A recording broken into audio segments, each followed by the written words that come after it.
मेरे प्रिय भाई और बहनों, आज का पहला पाठ उत्पत्ति ग्रंथ के अध्याय 3 से लिया गया था।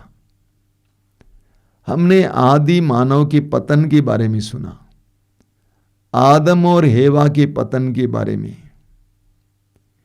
इन 8 वचनों में, यानी उत्पत्ति ग्रंथ अध्याय 3 वाक्य 1 से 8 वचनों में ईश्वर ने हमारे सामने एक बहुत बड़े रहस्य का पर्दाफाश किया है।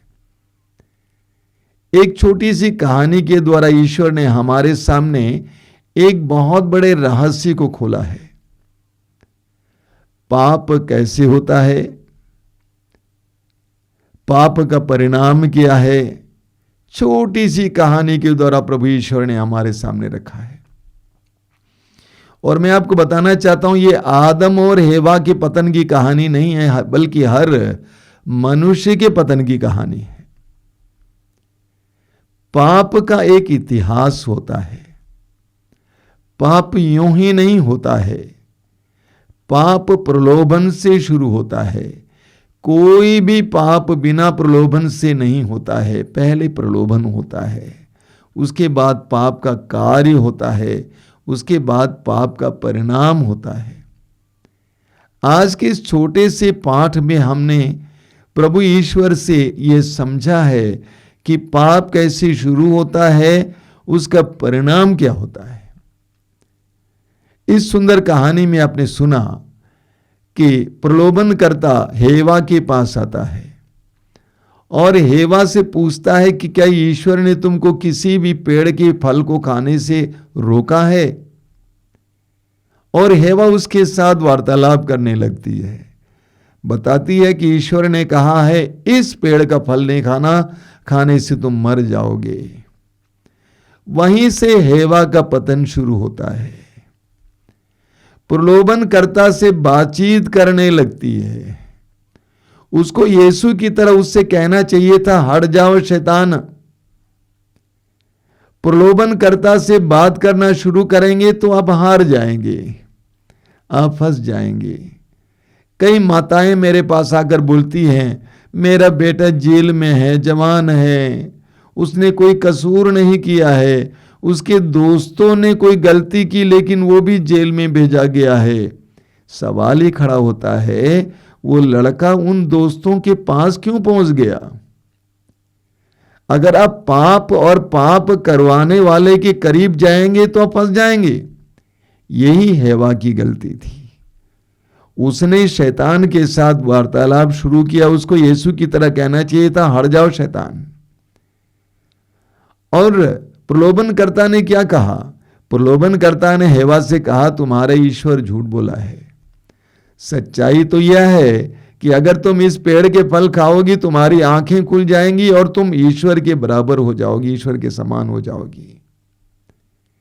शैतान ने, प्रलोभनकर्ता ने हेवा के मन में ईश्वर के प्रति संदेह डाला। ईश्वर की वाणी के प्रति, ईश्वर की आज्ञा के प्रति, ईश्वर के प्रेम के प्रति एक संदेह डाला। आगे बहुत मजेदार बात आपको देखने को मिलेगी कि वहां पर प्रलोभनकर्ता दिखाई नहीं देता है, वो ओझल हो जाता है। उसका काम यही था कि हेवा के मन में ईश्वर के प्रति शक पैदा करना, संदेह पैदा करना। बाकी काम हेवा कर लेगी।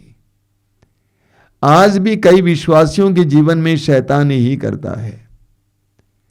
उनके मन में ईश्वर के बारे में, ईश्वर के वचन के बारे में, ईश्वर की आज्ञाओं के बारे में संदेह उत्पन्न करता है, बस बाकी वह कर देगा। हेवा के मन में शैतान ने ईश्वर के बारे में एक संदेह उत्पन्न किया और हेवा ने शैतान पर या प्रलोभनकर्ता पर विश्वास किया। क्यों? उसने जो बातें कही बहुत मोहक बातें थी, तर्कपूर्ण बातें थी। उसने हेवा से कहा, यदि तुम इस फल को खाओगी तुम्हारी आंखें खुल जाएंगी और तुम ईश्वर के समान हो जाओगी। अब बताओ कौन सी गलत बात कही उसने? तुम्हारी आंखें खुल जाएगी। हम सभी लोग अक्सर प्रभु से प्रार्थना करते हैं, प्रभु हमारी आंखों को खोल दीजिए, open my eyes O Lord. हम प्रभु से प्रार्थना करते हैं, प्रभु मुझे तेरे जैसे बना दे। यही बात शैतान ने भी, प्रलोभनकर्ता ने भी हवा से कहा। प्रलोभन हमेशा तर्कपूर्ण होता है। शैतान हमारे सामने मोहक बातें लाता है, तर्कपूर्ण बातें लाता है, इसलिए हेवा फंस गई। अब देखिए, प्रलोभन में पड़ने के बाद हेवा फिर उसी फल को देखती है। अभी तक वो फल उसके लिए डरावना फल था, लेकिन प्रलोभन में गिरने के बाद उस फल को देखती है तो वो क्या सोचती है, ये खाने में कितना स्वादिष्ट होगा, ये कितना सुंदर है, इसको खाने के बाद मुझे कितनी अच्छी बुद्धि मिलेगी। अभी खाई नहीं है, पहले से ही वो स्वाद महसूस करने लगती है, वो अंधी हो जाती है। प्रलोभन में पड़ने के बाद मनुष्य अंधा हो जाता है। वो क्या करता है मैं उसको पता नहीं चलता है। वो सोचता है कि कोई नहीं देखता, जबकि सारी दुनिया देख रही है। वो सोचता है कि मेरा और इनके साथ में जो रिश्ता है कोई नहीं जानता है, लेकिन सारे लोग जानते हैं। वो अंधा हो जाता है। हेवा ने तोड़कर खाया और उससे अपने पति को भी दे दिया। हम पढ़ेंगे रोमियो के पत्र के अध्याय 5 उसके वाक्य 12 में संत पौलुस कहते हैं, एक ही मनुष्य के द्वारा पाप इस संसार में आया। एक ही मनुष्य के द्वारा पाप आता है हमारे परिवारों में भी। जिस तरह एक ही मनुष्य के द्वारा विश्वास भी आता है। प्रेरित चरित्र अध्याय 16 वाक्य 31, आप यीशु मसीह में विश्वास करेंगे, आपको और आपके परिवार को मुक्ति मिलेगी। एक ही व्यक्ति के द्वारा पाप आता है और उसमें अन्य लोग भी सहभागी होते हैं। आदम भी सहभागी हो जाता है। उन्होंने फल खाया, पाप किया, ईश्वर की आज्ञा को तोड़ा। पाप ईश्वर की आज्ञा का उल्लंघन है। पहला यूहन्ना अध्याय 3 वाक्य 4 में हम पढ़ते हैं। नतीजा क्या था? पूरी बाइबल में पाप के परिणाम के बारे में लिखा हुआ है। प्रवक्ता ग्रंथ के अध्याय 19 वाक्य 4 में वचन कहता है, जो पाप करता है वो अपने आप को हानि पहुंचाता है। आदम और हेवा ने ईश्वर की आज्ञा का उल्लंघन किया, उस फल को खाया। कौन सा फल है हमें नहीं मालूम, जानने की आवश्यकता भी नहीं है। इतना जरूर है कि उन्होंने ईश्वर की आज्ञा का उल्लंघन किया। नतीजा क्या है? वचन में आपने सुना, उनकी आंखें खुल गई और उन्होंने देखा कि वे नंगे हैं। सबसे पहले उनकी आंखें खुल गई और उन्होंने देखा कि वे नंगे हैं। क्या मतलब इसका? क्या उनकी आंखें नहीं थी? आंखें थी। यह एक आध्यात्मिक बात है। उनकी अंदरूनी आंखें खुल गई, आंतरिक आंखें खुल गई और उन्होंने देखा कि वे नंगे हैं। नंगे का अर्थ क्या होता है? उत्पत्ति ग्रंथ की अध्याय 2 वाक्य 25 में आप पढ़ेंगे कि आदम और हेवा कोई वस्त्र नहीं पहनते थे।